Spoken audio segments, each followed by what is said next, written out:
আচ্ছা, একটা জিনিস লক্ষ্য করছেন আপনারা যে ভারত ইদানিং বাংলাদেশ নিয়ে খুবই মাথা ঘামাচ্ছে। বাংলাদেশ ভারতের যে মিডিয়াগুলো আছে তারা মনে হয় পাশের বাড়ির কারোর সাথে খুবই ঝগড়া করছে, মানে খুবই বাজেভাবে ঝগড়া করছে, যার প্রত্যুত্তরে বাংলাদেশ তাদেরকে কিছুই বলছে না, তবুও তারা ঝগড়া করেই যাচ্ছে। তারা বলছে যে আহ, আমাদের দেশ থেকে কোনো বস্ত্র, চিনি, কাঁচামরিচ, তারপর পেঁয়াজ, এগুলো তারা রপ্তানি করবে না, মানে আমাদেরকে দিবে না। তা না হলে আমরা নাকি না খেয়ে মারা যাব। আসলে কি তাই? কিন্তু না, আপনারা যেটা ভাবছেন সেটা কিন্তু না। আমি কয়েকটি পয়েন্ট নোট ডাউন করেছি, আমি আপনাদেরকে বলি কেন আসলে ভারত ভয় পাচ্ছে। এখানে এক নম্বরে যে পয়েন্ট আমি লিখেছি, বিনা পয়সায় ট্রানজিট রেল লাইন ব্যবহার থেকে বঞ্চিত হওয়ার ভয়ে। তারা বিনা পয়সার ট্রানজিট নিত বাংলাদেশে, রেল লাইন ব্যবহার করা শুরু করেছিল, সেটা থেকে বঞ্চিত হওয়ার ভয়ে। দুই নম্বর, রাডার থেকে ইনকাম বন্ধ। রাডার থেকে তাকে ইনকাম বন্ধ হয়ে যাচ্ছে। তিন নম্বরে, চতুর্থ রেমিট্যান্স প্রাপ্তি দেশ থেকে বঞ্চিত হওয়ার ভয়ে। মানে ওরা চতুর্থ রেমিটেন্সের প্রাপ্ত দেশ হলে বাংলাদেশ, সেখান থেকে রেমিটেন্স তারা হারাচ্ছে, তার ভয়ে কিন্তু তারা তো আতঙ্কিত।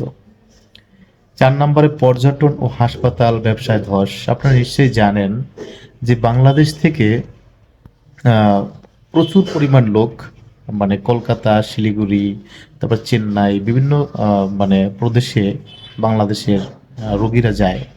সেখান থেকে ভালো একটা চিকিৎসা নেওয়ার চেষ্টা করে। সেখান থেকে আমরা উপকৃত হই, কিন্তু তারা কিন্তু কম অংশ উপকৃত হয় না। তাদের ওখানে হোটেল ভাড়া হয়, তারপরে চিকিৎসা ব্যয় ওখানে আমরা কিন্তু মাগনা, আমরা কিন্তু বিনা পয়সায় ওখানে চিকিৎসা করাতে যাচ্ছি না। সেখান থেকে তারা কিন্তু বড় অঙ্কের একটা টাকা ইনকাম করে যাচ্ছে প্রতিনিয়ত।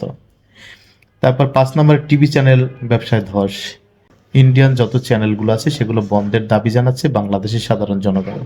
হয়তো বা এভাবে চলতে থাকলে তাদের টিভি চ্যানেলগুলো বন্ধ করে দেওয়া হবে, পারমিট বন্ধ করে দেওয়া হবে।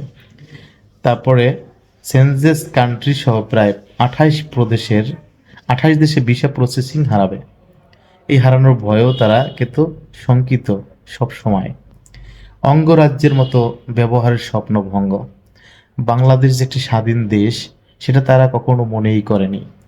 1971 সালে পাকিস্তানের বিপক্ষ হয়ে বাংলাদেশের পক্ষ হয়ে যে যুদ্ধ করেছে, সেটা কিন্তু বাংলাদেশকে স্বাধীন করার জন্য নয়। সেটা আমরা বাঙালিরা, সাধারণ বাঙালি যারা আছি তারা কিন্তু বুঝতে পারি। হ্যাঁ, তখন যে কাজটি করেছে, যে পাকিস্তানের কাছ থেকে বাংলাদেশকে দূরে সরিয়ে রাখা, আহ, আর বাংলাদেশকে স্বাধীন করছে বাংলাদেশকে তাদের অঙ্গরাজ্য হিসেবে ব্যবহার করার জন্য, এটাই আর কি। কিন্তু বাংলাদেশকে স্বাধীন করার জন্য নয়, সেটা মনে রাখতে হবে। এটার কারণে মানে ভারত এত লাফালাফি চিল্লাচিল্লি করছে। সংখ্যালঘুর উপরে অত্যাচার, এটা সম্পূর্ণ মিথ্যা কথা। বাংলাদেশে কোনো সংখ্যালঘুর উপর অত্যাচার হচ্ছে না। আমি আমার চোখে আমি দেখি না, আমি দেখি এখানে হিন্দু, বৌদ্ধ, খ্রিস্টান সবাই স্বাধীনভাবে বসবাস করছে, এবং তারাও মুখে স্বীকার করছে যে আগের তুলনায় এখন অনেক ভালো আছে। ঠিক আছে। তাছাড়া কিছু জরিপ আছে, আমেরিকাতে একটা জরিপ আসছে, সেই জরিপে আগের তুলনায় নাকি সংখ্যালঘুরা অনেক ভালো আছে।